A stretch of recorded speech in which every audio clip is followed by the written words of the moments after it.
All right, YouTube, how you doing? Welcome back to the channel. It is Friday. Happy Friday to everyone out there. August 2nd, we have a full MLB slate to dive into in today's video. Like we always do, we're going to go through each and every one of these games. I'm going to give you my lean on the side. I'll give you my lean on the total. We'll talk about any other plays like player props that we like within the game as well. But as always, guys, keep an eye on the pinned comment. If you do want to fade me, all of those plays are going to be in the pinned comment. All of my final plays yesterday.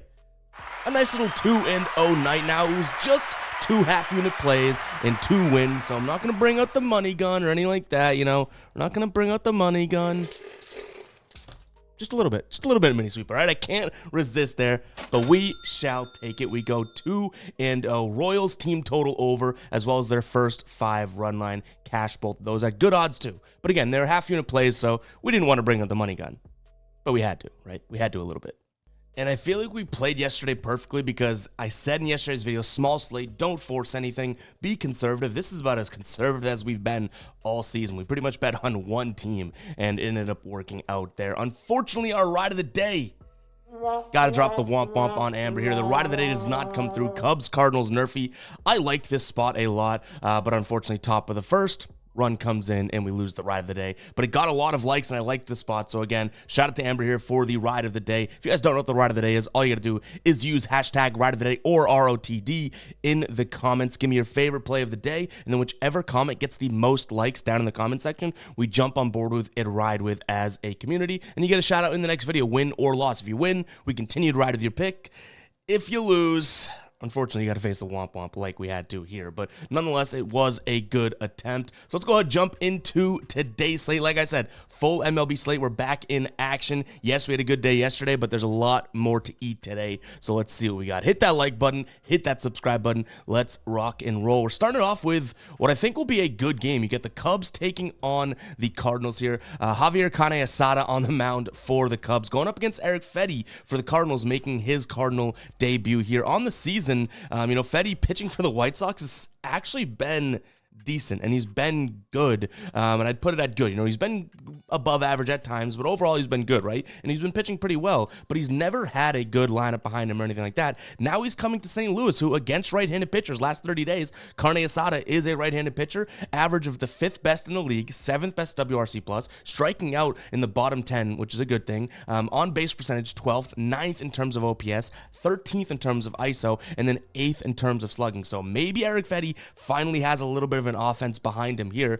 So I like the spot for him to potentially go out there and do his thing. I'm going to lean towards St. Louis in this spot. He does have good numbers against this Cardinals team. 59, or not the team, the Cubs team, not the team, but the players that are on the team. So if they were on different teams at different points in the year and he faced them, that type of thing. So 59 plate appearances against, a 34% K rate. That's awesome. A 263 average against, but an expected batting average against of 227, and then an expected WOBA of 250. So definitely some good numbers there. And then from the Javier Assad perspective, 82 plate appearances against this Cardinals roster here.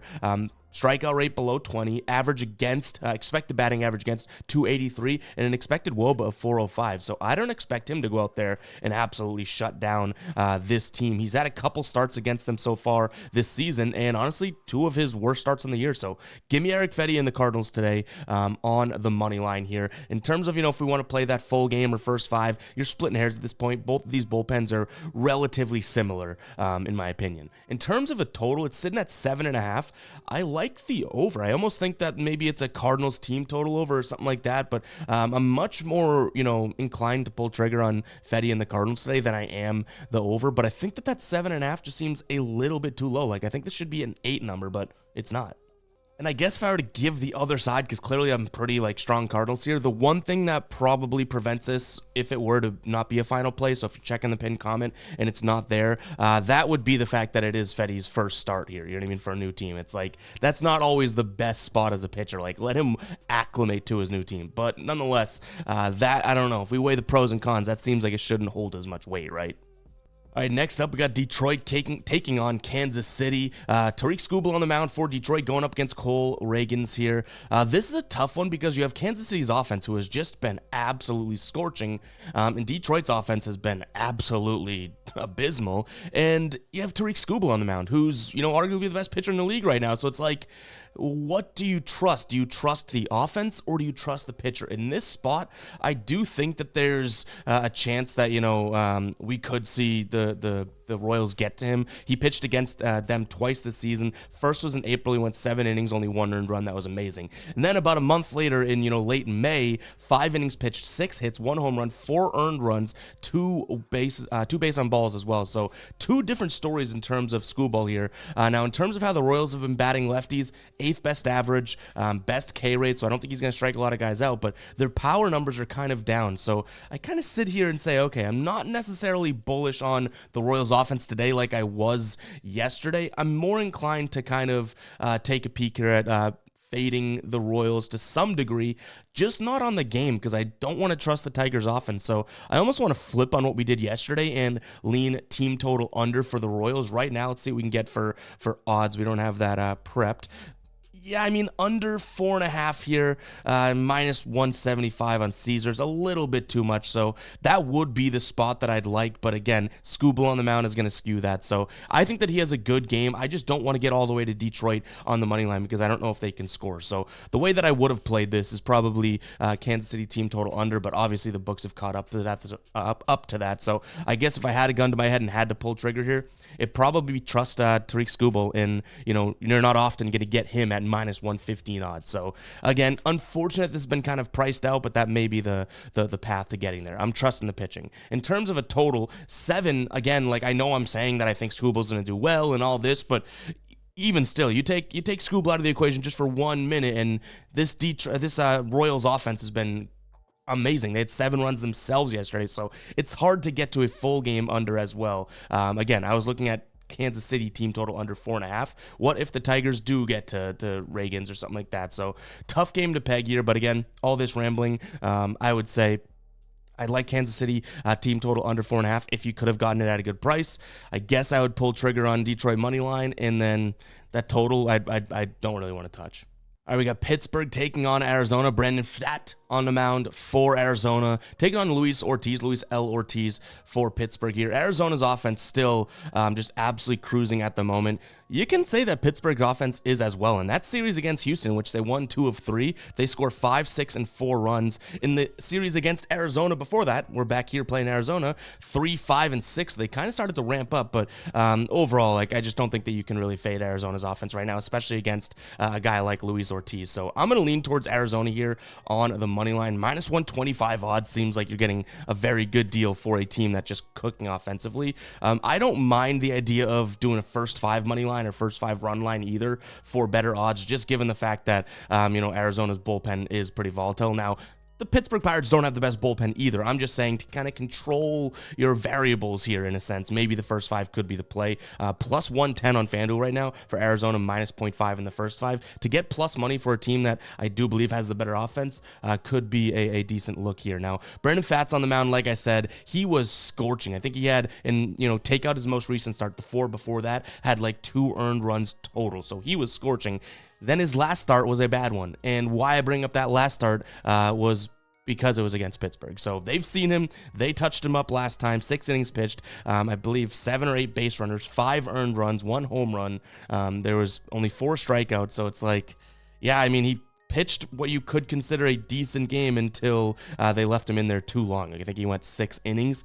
He allowed 1 run in the top of the first, went 0, 0, 0, 0, 0, and then 6th inning coming around and woof. So maybe they're a little bit smarter about him today because we are backing him today. So I'll lean in that direction. In terms of the total, it's sitting at 8.5 right now. Like I said, it's been an offensive, time of the year here for the Diamondbacks, so why take an under? And I even kind of gave Pittsburgh credit for starting to score a decent amount of runs as well, so I'll lean towards the over 8.5 in this spot as well. All right, next game up, we're looking at Washington taking on Milwaukee. Jake Irvin on the mound for Washington. On the season, he's got a 3.4 ERA with a 1.08 whip, a FIP of 3.93, and then a batting average against of 2.28. Some of those numbers get a little bit worse on the road, but not all that too much. Going up against Frankie Montas here, who I believe this is his first Milwaukee start, but with the Reds, I wouldn't say that he was anything, to write home about. 5 flat ERA, a whip of 1.44, a FIP of nearly 5, an expected FIP FIP of 4.7, batting average against of 260, and he's really, really bad against left-handed hitters. Now, there isn't a bunch of lefties in this Washington lineup. I believe you're going to have 4, so, about just less than half, but still worth noting that Abrams, you have Wood, Garcia, I think Ruiz, the switch hitter, are going to be batting lefty, obviously, going up against righty. So those are kind of the names to pay attention to, because that is where he struggles. He has a batting average against of nearly 280 against lefties, a 1.6 whip, a FIP of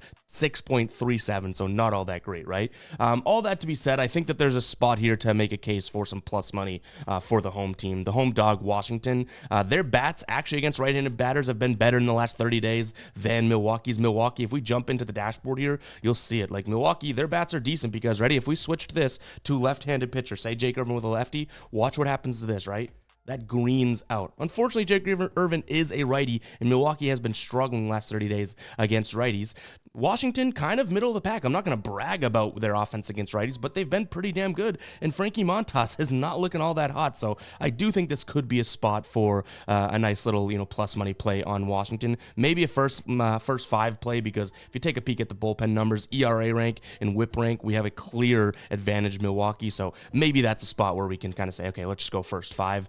By the way, guys, if you want access to this dashboard, just become a channel member here on YouTube. There's a link in the description. I also put a link in the pinned comment of this video, and there should be a join button next to the subscribe button integrated into YouTube. You get each and every game on a tab here down the bottom and broken out, so you can kind of have a good starting point for your picks for the day. As in, you come in here and you look for the green, right? Look at that. Boom. Arizona's offense is green. That's where my eye goes immediately. They bat these pitches well. You have what Luis Ortiz throws well. That type of thing can definitely help you get on the right track when placing your play. So consider becoming a channel member. Again, $2.99 per month. I think we probably could be charging a lot more for the amount of data that's in this, but that's it. $3 a month, less than $3 a month. So consider becoming a channel member today. But yeah, give me Washington here on the money line. In terms of the total, 9.5, I think it's a little bit too low. I don't necessarily see Milwaukee scoring a bunch of runs here. So I'm going to lean actually maybe like a Milwaukee team total under if we can get it at a decent price tag here, because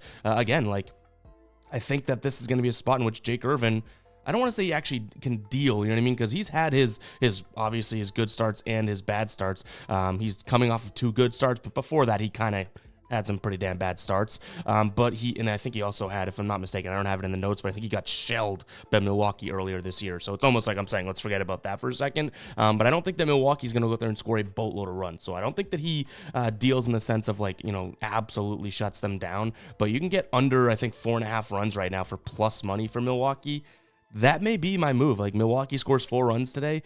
First 5, again, probably consideration because of the bullpen, but something along the lines of that could be a way to play this as well if you don't want to trust the Washington offense, obviously, because you don't always want to do that. So yeah, we'll consider that. Keep an eye on the pin comment to see what we end up rolling with. One quick player prop that I don't mind here is going to be Bryce Terang under 1.5 bases. Right now it's minus 143 on Caesars, but DraftKings has it at minus 165. So one of those price tags is wrong. It's probably Caesar. So if this moves towards the minus 160s, we probably don't pull the trigger on it. But he's hit the under here in 9 of his last 10 games. He's hit the under in 67% of games this season. Against righties, 60% of games. Then against righties on the road is where he's actually been better, but 5 straight he's hit the under in here too. So I do think this is a good spot. Jake Irvin, 7 plate appearances against. Bryce Terang has a 143 average and 1 hit and 1 total base in 7 plate appearances. So could be a decent spot, but it's going to come down to that price tag. Yankees taking on the Blue Jays. Kevin Gausman on the bump for the Blue Jays, going up against Marcus Stroman. I think this is one of those games, and I'm very transparent about telling you guys when there is sort of a path for both teams here. I think Marcus Stroman could have a decent game against his former team. He has decent numbers against them. Kevin Gausman kind of in the same situation. He's been really, really good on the road this season, which there hasn't been too many spots in which he's been really, really good. So, take that for what it's worth. Overall, I do think that you look at this spot and you're getting the Yankees offense right now at a price that, I don't know if it's going to get, I guess minus 160 is pretty pricey, but I still think that that's kind of where my initial, eye went. Just the fact that they're kind of a freight train you don't want to get in front of right now. Last 10 games here, now there are a couple outliers, but just listen to this. 4-9-2-3, and it's like, okay, well, that's mediocre, right? Then you go into the last 6 games, 7-11, 8, 14, 7, and 6 runs scored. Toronto really not coming all that close to that. So I do think that the Yankees would be my lean here, but minus 162 again, it's really priced. It's almost like that makes sense to me, all right? So I'm not saying it's priced out. Maybe it's priced out from the perspective of actually placing it, but that totally makes sense to me because Gosman has been shaky this season. Now, if we wanted to kind of make an argument for the Blue Jays here, their offense hasn't been terrible. They're kind of either middle of the pack or maybe slightly above that to righties on the season. Stroman's definitely struggled. They don't hit, fastballs or cutters very well, but you're going to get a lot of sinkers from Stroman, get a lot of sliders. They hit those a little bit better, right? So maybe there is a path to get to Toronto, and if you like the idea of the plus 140 price tag for a good baseball team, then maybe that's the move. Now, they're coming off losing 3 of 4 against Baltimore, but they just swept Cardinals. They just swept whoever they'd played before the Orioles. Like, they just swept, so they're playing good baseball during that stretch, right? So there is a path you can take to get to Toronto, but for me, I'm kind of locked in here on the Yankees. It'll just be a question of if minus 160 is too much to consider. Maybe it's another spot in which we kind of do what we like to do and say, first 5 run line. My one concern with that is that I don't necessarily want to put all of my eggs in Stroman's basket, you know what I mean? But if that's the best odds we can get, and minus 106 on FanDuel for minus 0.5 in the first 5, maybe that's the best that we can do. So yeah, we might have to back Stroman more than we want, but realistically, I'm backing that Yankees offense. So also, something to consider is their team total, depending on whatever line or price you can get. We haven't looked into the specifics yet. In terms of the total, I think this could be an over. Again, I think the Yankees offense is too powerful, and everything else I've said, even Toronto, I could see them having a decent offensive game against Stroman because he's struggled at times this season. So give me the over 9. Kind of wish this was 8.5, but maybe this is a spot in which we can dig into and build some sort of a same game parlay for, where we like both teams to score X amount of runs, and maybe the Yankees just win on the money line, that type of thing, because we can definitely probably get some good odds for a same game parlay, which brings me to a good point to talk to you guys about BetMGM. So let's talk about them because they have the best same game parlay odds out there. And right now you can get a really good deal over there. They have one of the better, first bet offers out there amongst the main sports books. $1,500, up to $1,500 paid back if your first bet does not cash. You get it in multiple bonus bets broken out. So really good safety net there. You can go in and throw it on an underdog if you want to take a chance, or you can take a big time favorite. Either way, if it loses, you're going to get that money, whatever you throw in, back up to $1,500 in bonus bets. So pretty damn cool. They also have a bunch of daily offers. I believe right now they have an MLB boost, which you can obviously use as a separate sort of way of doing it. Yeah, right now they have a Nerfy and Yurfy boost, 33%. So if we like a Nerfy or Yurfy today, we could throw that in there as well. Guys, I have a link to MGM in the pinned comment. I mean it when I say it. I think this is one of the most, if not the most, underrated sports books of the big sports books out there. Their same game parlay odds are kind of what won me over during the NBA season, hopping on over there every time I place the same game parlay. That's been, 99% the case with the MLB as well, unless you get a boost elsewhere throughout the day, but they're just normal payout odds. Sometimes you're getting a same game parlay, say like a 3-leg for plus 180 on MGM. FD or DK will have it as plus 120, you know what I mean? Maybe plus 100 and that type of thing. So you can literally get, tons and tons of value on BetMGM. I think we placed one in the NBA that was a plus 220, and it ended up being plus 140 or something on FanDuel during the playoffs. So definitely some consideration there if you guys do want a new sportsbook. I'm always telling you guys to get more sportsbooks. It doesn't mean you have to increase your bankroll or your betting or anything like that. Be smart about it, but more sportsbooks, you're getting the better odds, and that'll pay off in the long term. So check out MGM. That link is in the pinned comment. You'll get all those deals with your first time depositing. And now I feel like we have to figure out a Nerfy or Yurfy that we really like to be able to use that 33% boost. Will it be this game? We shall see. We got Cleveland taking on the Orioles. And when I say will it be this game, it's a definite no. You have Carrasco on the mound for the Guardians. Definitely not a guy that I would, 1, back in general, or 2, back Nerfy against. Taking on Dean Kramer, who has been decent on the road, but I think this is a spot in which I just kind of continue to look at Baltimore's bats. The price, not going to lie, a little fishy to me, so I wonder if I'm missing something in their lineup. I know we have some bad weather that we're expecting, but to me, Minus 110 for the way better lineup seems like it could be the move against Carlos Carrasco. So again, maybe I'm missing something here. I think Carrasco has good numbers against guys on this team, but overall, I'll take Baltimore here on the money line. In terms of the total, I'd also consider peek at Baltimore over 4.5 for team total, as well as the full game total, because I don't think Dean Kramer's an absolute stud, and I don't necessarily want to say that he's going to go out there and pitch an absolute gem either. But what I will say is he's going to go fastball and cutter. His fastball is like 37% of the time, and his cutter is nearly 30. So call that 70% of his pitches, rounding up, right? Fastball and cutter. Well, for Cleveland, 28th in terms of runs above average against the fastball and 30th against the cutter. So obviously, they may not touch up Kramer. I just don't think he's that great of a pitcher as to why I say that, but his pitch mix should be pretty good. So probably Baltimore money line, Baltimore first 5 money line. Then we'd get to, I guess, Baltimore team total, and then I'd consider Cleveland to score a bunch of runs here. And we leaned Cleveland yesterday for plus money, right, on the money line. And look at how that ended up turning out. They ended up winning 10-3. I think Baltimore does bounce back today in a good spot. And though I don't want to back Carrasco, I do have a player prop, an under on the Baltimore side of things. We're going to look at Rutschman here, under 1.5 bases for minus 140 odds as of right now. Most that's over on Bet365. But if you have DraftKings or Caesars, minus 145, so not all that terrible. Against righties here on the season, he's hit the under in 65% of games. On the road against righties, 65% as well. But he's batting .219 against righties on the season. And actually, Carrasco against left-handed batters, good for him, which he's going to be batting from the left side today. His average drops 10 points actually, extra base hit percent drops, and then his slugging against drops about 30 points as well. So maybe this is a decent spot to kind of take a good player but get a decent value play on him, because if he was a bad player, these numbers would lead to like a minus 170 play. The fact that we're getting at a minus 140-ish could be a final play. All right, Cincinnati taking on San Francisco. Andrew Abbott on the mound going up against Kyle Harrison here for the Giants. I think the only thing I like here is going to be the over. Now, it's at 9. I wish we could have gotten it at 8.5. But what I'll say about this is you have two guys that just throw fastball. And we're at Great America Ballpark. Like, I think that this could be a spot in which we just see a bunch of runs today. Really good weather as well. I think both these teams could score runs. Now, I'm not backing their offense. I'm kind of saying I don't really like either one of these pitchers. And again, even if they are having a good day, it's not like they're mixing it up and throwing a bunch of junk or anything like that. Like, you're going to get Kyle Harrison, who throws over 3/4 of his pitch as fastballs. Then he moves into the changeup with a little bit of a slider usage, right? Same thing for Abbott. 62% fastball, changeup, and slider as his second and third pitch, but nothing compares to the fastball. And both these teams, definitely capable of going out there and scoring a decent amount of runs. And we saw it last time they played in May.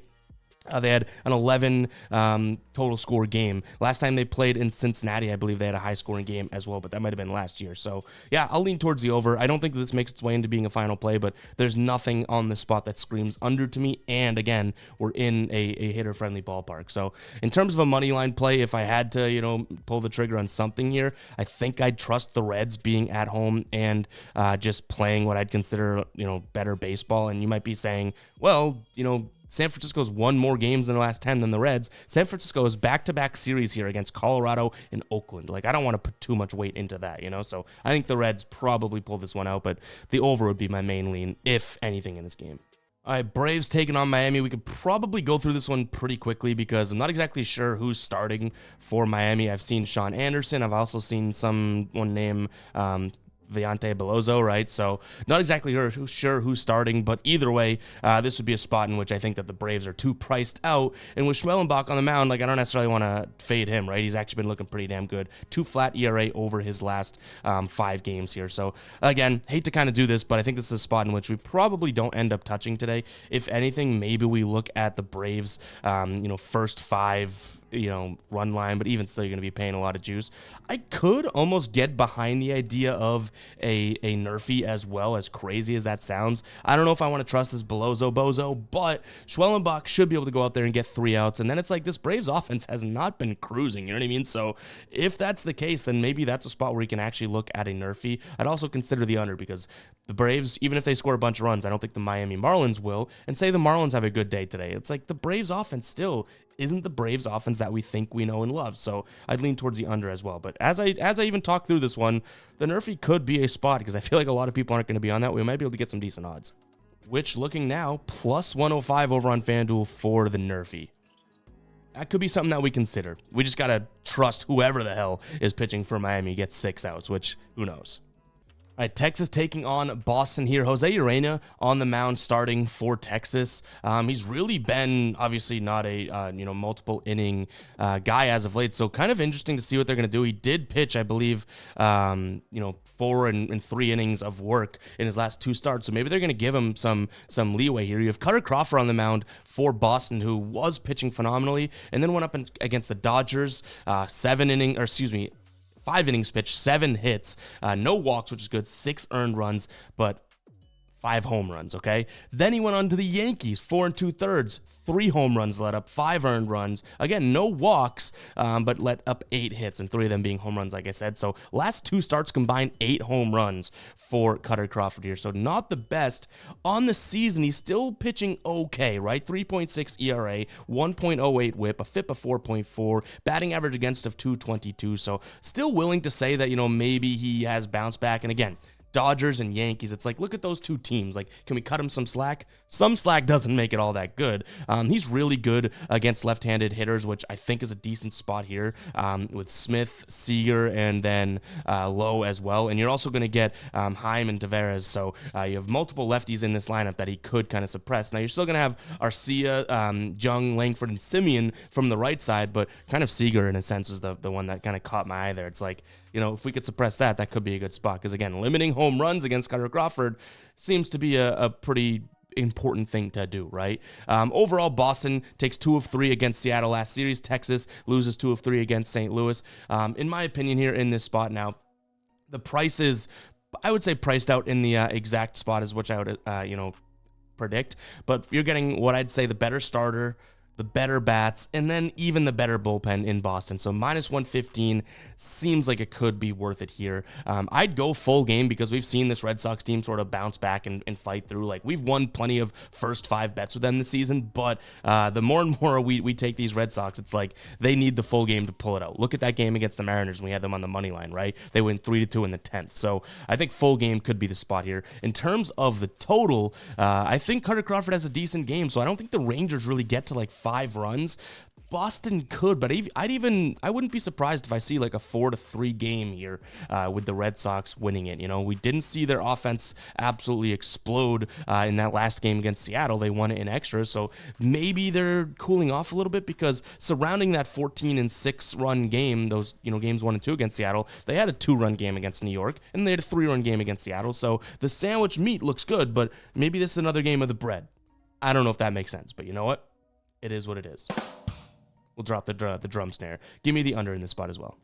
All right, Minnesota. I don't know if we've seen a team as minus 300 favorites just yet, but we have Joe Ryan getting the start against, I believe, Davis Martin, who I want to say has been coming out of the bullpen, but only like 1 or 2 games this season. But again, you have Joe Ryan, certified stud, baseball-wise, chill, going up against a no-name pitcher in a sense. They have one of the better offenses against righties in the last 30 days. Chicago, quite literally, the worst. So I guess this is a spot in which you could consider Minnesota. Now, do I get crazy and also consider a nerfy here? Davis Martin, probably going to be good for at least 1 inning. Maybe it's the first, and Joe Ryan should be able to go out there and shut them down.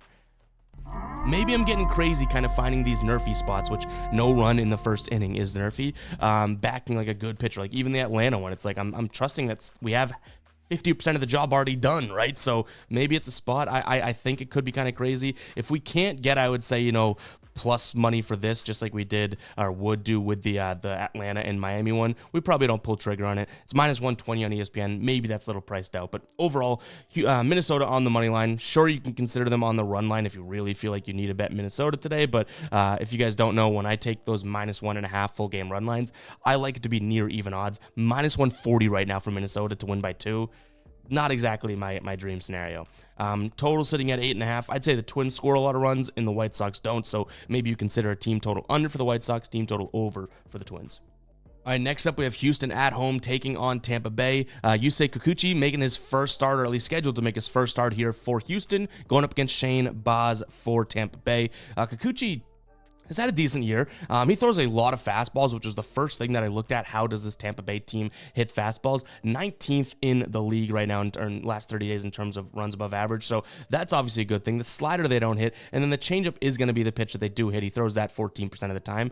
The one thing to always make note of with this Tampa Bay team is the pitcher a lefty, and yeah, they are. And look at this against lefties in the last 30 days. This Tampa Bay team definitely could have some success here, but overall, I think that, this is a better Houston offense, tried and true. Yes, the splits make Tampa Bay look like they're a better offense, but I think Houston is a better offense. They're kind of sitting on what I would even say a backlog of runs. They scored, I think, 5 runs is the maximum they've scored in the last 6 games. And you do have a better pitcher on the mound for them today. Shane Baz is not a very good pitcher to me. The one concern, like I said, would be that lefty spot. But Kokichi in the last 65 plate appearances against guys that are currently on this Tampa Bay roster, an expected batting average against 207, an expected WOBA of 293, and a K rate of 35%. So even though the Rays hit lefties really well, right? You're looking at a pitcher that actually fares well against the guys on this team. So I'm kind of fading the Rays bats today. I'm going to lean towards Houston. If it comes down to, trying to get the best odds, this is probably another spot in which, I'm fine with actually, right now it says minus 166 on the Houston side of things. You can get minus 148 over on FanDuel. So they're actually moving odds in that direction. But I'm also fine with considering, our little loophole, I would say, of Houston minus 0.5 in the first 5, just saying go do your job and win the first 5, and you get good odds for minus 114. So that may be a spot in which we consider as well. In terms of the total, it's sitting at 8 right now. I almost want to take a peek at, the Rays full game team total under. Now, are we going to get good odds for that? Probably not. 4.5 is probably going to pay minus 165. And if it's anywhere outside of that, then definitely not. But I think a lot of people may think that, because Kikuchi's a lefty, that the Rays are going to have a decent outing today. I don't necessarily see it. I think that he's going to be in a good spot because, again, throws a ton of fastballs. They don't hit that very well, and he has good success against the guys on the team in the past. Angels taking on the Mets. We do have a new pitcher here for the Mets, Paul Blackburn, coming over from the A's, going up against Tyler Anderson. This is another one of those spots where I think that it makes sense to back the new guy, right? But I don't know if I want to pay the price until we see, what he is in this uniform and that type of thing. So I would lean towards the Mets, probably more so based on their offense and fading the idea of Tyler Anderson, who I don't think is all that great of a pitcher. So that's going to be the direction I lean in. But the thing that could keep that from being a final play is the fact that we have a new pitcher out there. In terms of the total, it's sitting at 9. I think this one is an under. Even if the Mets have a good game here offensively, I don't necessarily think the Angels are going to put up a bunch of runs. So I don't expect them to carry their portion of the weight. So give me the Mets as well as an under in this spot. But keep an eye on the pinned comp to see if we do end up having the balls to pull trigger on that, because there's something about new pitchers starting for a new team that worries me a little bit. And it's funny, I didn't even mention that with Kokichi, but kind of the same thing. That could keep them from being a final play. The Astros I'm talking about.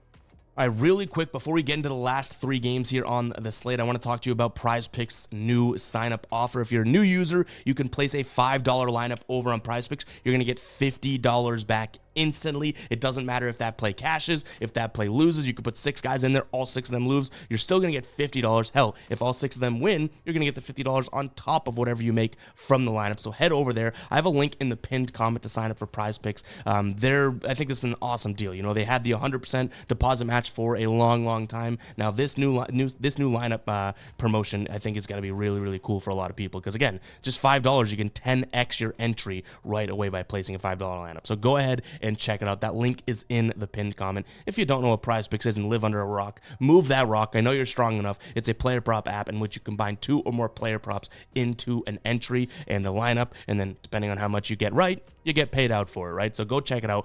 $5, turn it into $50 instantly with that link in the pinned comment. Now, let's jump into the last 3 games of today's slate. Oakland taking on the Dodgers here. Joey Estes on the mound, going up against Gavin Stone. These numbers kind of shook me for a second. Dodgers only being minus 160. I'd expect them to be a little bit higher up. And then the total only being at 8.5. I think that my immediate sort of gut reaction, and what I would say based on the numbers too, lean would ultimately end up being towards the over. We have the Angels that, the A's that were on a scoring tear. Then they just scored 0 runs. Okay. That's more of an outlier than what they had been scoring overall. And then the same thing for the geez, I keep saying Angels, the Los Angeles Dodgers 6 runs, 5 runs, then they score 1 against San Diego, and it's like, okay, like I expect them to bounce back against Joey Estes as well. Like, I don't think that he's going to necessarily shut them down. So I think my immediate lean was and is towards the over. And the Dodgers money line, -160. Yes, that's a pretty expensive price tag, but I expect them to be able to be a better team here. Joey Estes has been decent at home this season, sure, but overall, like, I don't necessarily trust him or the Athletics bullpen all that much, even though I'd say that they have a above average bullpen. This Dodgers team is right there with them. So maybe it's a full game, maybe it's a first 5, but yeah, Dodgers and the over is where I'd go here. All right, Mariners taking on the Phils. The weird thing about this one is that this Phillies lineup somewhat dropped off of a cliff. I mean, it's not that crazy to say because they were such a high-scoring lineup originally, and now they've just kind of slowed down a little bit. Now, they had a really good series against the Yankees, so give them credit there. But prior to that, they were struggling to kind of get to like 4 runs, right? Seattle, though, just the opposite. Like, they had this absolute tear. Now, we were right in the breakdown of the Red Sox-Seattle Game 3 because I said at some point I think the Seattle offense regresses, which they ended up doing. But today against Tyler Phillips, who has 3 starts on the season, looked bad in the first one, but then looked good. I think he pitched did he pitch a complete game last game? I think he might have against Cleveland. So it's like, obviously he's started to kind of step it up too. Going up against Brian Woo for Seattle, who's been pitching pretty well. I think the way I look at this is an immediate peek at the under. Both bullpens, you know, you're either average or better. So I like the under here in this spot. When it comes to a money line play, I almost would say that Seattle has a better chance of winning this game. They're at home. I trust their bullpen and their pitcher maybe a little bit more, but the Phillies for even odds right now is probably going to be the move. Like, I think because the Phillies have been abysmal lately, you actually have some decent value on them in a sense, so I'll lean in that direction. But I don't mind the under whatsoever. I'd also consider Kyle Schwarber under 1.5 bases here. Right now, the price tag for that is $139 on Caesars. Other books have this at -150 or in the -150, so Caesars a little slow out the gates this morning, right? But he's batting 183 against right-handed pitchers on the season, so I like the spot there. The problem is that all of the main pitches that Brian Woo throws are, you know, the fastball, sinker, and slider. The slider, he doesn't hit well. That's the third pitch. The fastball and sinker are pitches that Schwarber crushes, so there's a little bit of a negative there, but 183 against righties is no joke, right? All right, San Diego taking on Colorado. On the mound for San Diego is going to be Randy Vasquez going up against Austin Gomber, I believe. Now, like I've been saying, Vasquez may be starting to pitch a little bit better. I had said that multiple times, and then he goes out there and gets shelled by Baltimore. But Baltimore being a good offense, maybe you could still make the argument Vasquez has been pitching well in a sense, okay? Like compared to what he was at the beginning of the season. And I think because he's been rough in a sense and that type of thing, you can get San Diego right now first 5 run line for -110. I think that they are, you know, the better offense, even though Colorado could touch him up a little bit. I'm not saying that they won't. He pitched against them earlier, actually twice earlier this season, 2 games combined for 9 earned runs. So I'm not trying to sit here and act like he's unbelievable. And Austin Gomber is kind of dealt against the Padres. For those reasons, I think you're getting good odds on the Padres, who I think are by far and away the better team as of right now. They've won 9 of their last 10 games. And you're telling me they can't go out there and you know, win by 0.5 in the first 5? Well, they've done that 7 of their last 10. So I like the Padres first 5 here in this spot. In terms of the total, I guess I'll lean towards the over because, again, betting on Gomber, betting on Vasquez gets a little dicey. There's probably going to be some runs scored today.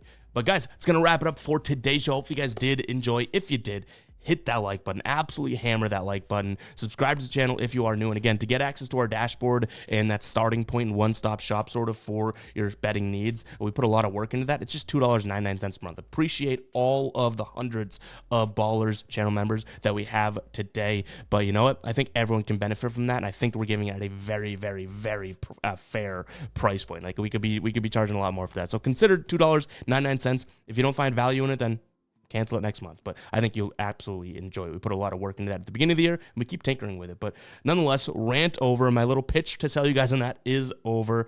Make sure you guys do go check out MGM and Prize Picks as well. Appreciate all of the sponsors and brand partnerships on the channel. But yeah, we'll catch you guys in the next one, all right? Peace out.